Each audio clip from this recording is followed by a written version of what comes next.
Hello दोस्तों, आइए बात करेंगे इस वीडियो के अंदर कि हम लोग मुस्लिम एमपी कितने हैं अभी प्रेजेंट यानी 2019 के अंदर जब चुनाव हुआ था तो उस वक्त कितने मुस्लिम सांसद जीत कर जो है सांसद पहुंचे थे। और साथ के साथ ये भी देखेंगे कि किस पार्टी के पास कितने मुस्लिम सांसद, एमआईएम के पास कितने हैं, एआईयूडीएफ के पास कितने हैं, टीएमसी के पास कितने हैं, या फिर और भी दूसरी पार्टियों के पास कितने कितने मुस्लिम एमपीज़ है। एक एक करके देखते हैं दोस्तों, बहुत ही इंटरेस्टिंग वीडियो है ये। और जो नए हैं बराए मेहरबानी चैनल को जरूर सब्सक्राइब करें और वीडियो को जरूर लाइक करें। एक झलक देखते हैं। पहले 2004 के अंदर 34 मुस्लिम एमपी जीतकर मैदान के अंदर आए थे। 2009 के अंदर 30 मुस्लिम एमपी जो है जीतकर संसद पहुंचे थे। 2014 के अंदर मोदी की जो लहर थी उसके अंदर सबसे कम अभी तक का मात्र 23 एमपी जो है वो जीतकर संसद पहुंचे थे। और 2019 के अंदर जो है 27 मुस्लिम एमपी जो है वो जीतकर जो है संसद पहुंचे हैं। लेकिन अगर अभी तक की अगर बात की जाए टोटल ओवरऑल सबसे ज़्यादा कब पहुंचे थे, कौन सा ईयर में पहुंचे थे, कौन सा साल में पहुंचे, तो उसकी अगर बात की जाए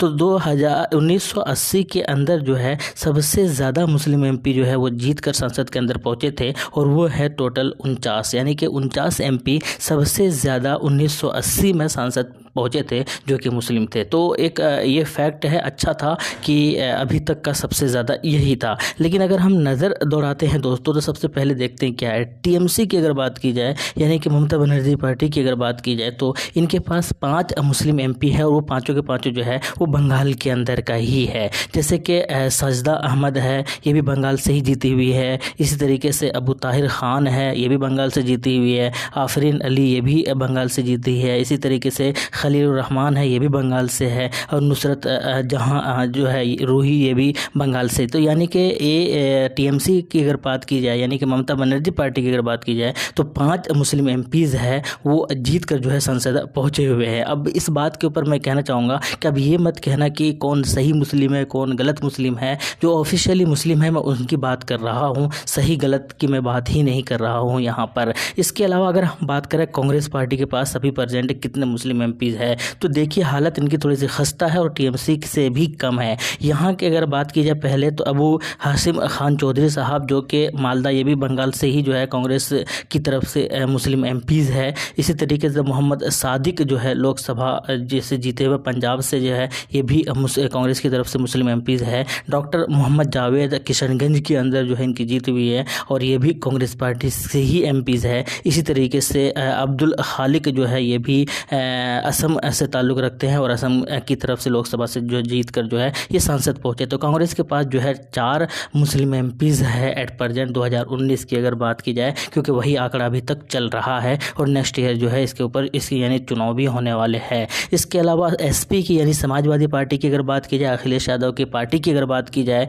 तो उत्तर प्रदेश यानी कुल मिलाकर उत्तर प्रदेश की अगर बात की जाए तो शफीकुर रहमान जो कि संभल से लोकसभा सीट जीत कर जो है वो सांसद पहुँचे हैं। इसी तरीके से डॉक्टर टी हसन साहब मुरादाबाद यूपी जो इन्होंने इमरान प्रतापगढ़ी को हराया था और वो जो है जीत कर सांसद पहुँचे हैं। इसी तरीके से मोहम्मद आदम खान जो है रामपुर यूपी से जीत कर पहुँचे थे। हालांकि इसकी सदस्यता जो है अभी फ़िलहाल ख़त्म हो चुकी है, यानी कि इनकी सदस्यता ख़त्म हो गई है। वैसे भी ये लोकसभा विधानसभा चुनाव हुआ था, उसमें चुनाव लड़ा था और इन्होंने इस्तीफ़ा दे दिया था। इसके बाद अगर हम बात करें दूसरे बीएसपी की तो बीएसपी यानी कि मायावती पार्टी की अगर बात की जाए तो हाजी फजलुर रहमान साहब सहारनपुर यूपी से जो है ये मुस्लिम एमपीज़ है। इसी तरीके से अफजल अंसारी लोकसभा गाज़ीपुर जो है बीएसपी से जो है ये भी इनकी भी जीत कर जो है मैदान सांसद पहुँचे थे। इसी तरीके से दानिश अली जो है ये भी अमरोहा से जीत कर जो है सांसद पहुँचे थे। इसके अलावा अगर हम बात की जाए कुछ पार्टी जैसे कि इंडियन यूनियन मुस्लिम लीग जो कहा जाता है कि ये मुसलमानों की पार्टी है, इनके पास 3 मुस्लिम एमपीज़ है। जैसे कि नवाज साहब जो है ये केरल तमिलनाडु से जीत कर पहुँचे सदन के अंदर। इसी तरीके से टी मोहम्मद साहब जो है ये केरल से जीत कर पहुँचे थे, इंडियन यूनियन मुस्लिम लीग पार्टी से ताल्लुक़ है इनका। इसी तरीके से पीके साहब जो है ये भी इंडियन यूनियन मुस्लिम लीग केरल से जीत कर पहुँचे हैं। तो यानी कि अगर इंडियन यूनियन मुस्लिम लीग की अगर बात की जाए तो इनके जो है 3 एमपी जो है जीत कर वो मैदान के अंदर पहुँचे, संसद के अंदर पहुँचे थे और 2 केरल से और 1 तमिलनाडु से।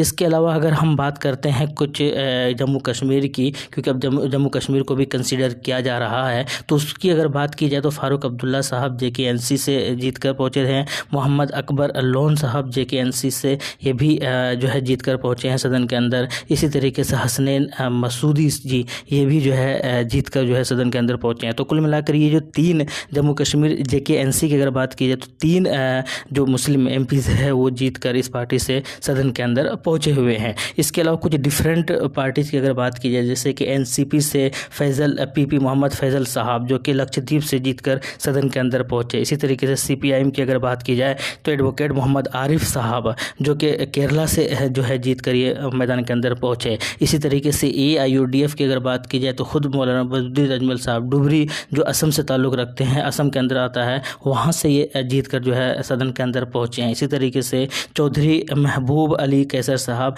जो कि LGP खगड़िया बिहार से जो है जीत कर मैदान के अंदर पहुँचे। तो ये कुछ अलग अलग डिफरेंट पार्टियां हैं जिनके एक MPs है, मुस्लिम MPs है, वो जीत कर जो है मैदान या सदन के अंदर पहुँचे हैं। इसके अलावा अगर पार्टी की अगर बात की जाए, MIM के पास 2 MPs है, एक खुद बैरिस्टर असदुद्दीन ओवैसी साहब, ये खुद जीत कर रिकॉर्ड मतों के साथ जीत कर जो है चौथी बार सदन के अंदर पहुँचे। इसी तरीके से इम्तियाज़ जलील साहब पहली बार महाराष्ट्र विधानसभा औरंगाबाद लोकसभा सीट से जो है वो जीत कर पहुँचे सदन के अंदर। तो कुल मिलाकर इन सारे MPs की अगर बात की जाए दोस्तों, तो सारे MPs मिलाकर जो है 2019 के अंदर का ये आंकड़ा है। 2019 के अंदर जब चुनाव हुआ था उस वक्त का ये आंकड़ा है और ये डाटा दिखाता है, दर्शाता है कि 27 MP जो है अभी फ़िलहाल जीत कर गए थे 2019 के अंदर जब लोकसभा चुनाव का परिणाम आया था, रिजल्ट आया था। लेकिन सबसे ज़्यादा MPs जीत कर कब गए थे तो 1980 के अंदर, और अगर हाल की अगर बात की जाए तो सबसे कम 2014 के अंदर मात्र 23 MP मुस्लिम MP जीत कर मैदान के अंदर गए थे। और आने वाला चुनाव है 2024 के अंदर, यानी नेक्स्ट ईयर, और अगले साल और इस चुनाव की तैयारी जो है अभी से ही सारी पार्टियां करने लगी है। अब ये देखना है कि कौन सी पार्टी किस तरीके से प्रभाव दिखाते हैं। हालांकि विपक्षी दल भी बना है, कुछ पार्टियां जो है भूचाल भी आया हुआ है, कुछ पार्टियां छोड़कर BJP से मिलकर, जैसे कि महाराष्ट्र के अंदर बहुत कुछ चेंजिंग तब्दीली हुई है। तो ये देखना है कि विपक्षी दल किस तरीके से परफॉर्मेंस देती है, क्या मोदी सरकार को एक बार फिर से जो है हरा पाएंगे ये विपक्षी दल या नहीं, ये भी देखना बड़ा दिलचस्प होगा। खैर, बहुत सारी चीज़ें होंगी। आपका क्या कहना है, कौन सी पार्टी 2024 के अंदर ज़्यादा सीट जीत कर मैदान के अंदर आएंगे और किसकी सरकार बनेगी, कमेंट सेक्शन में ज़रूर बताइएगा। मिलते हैं नेक्स्ट वीडियो में। थैंक यू, जय हिंद, लव यू।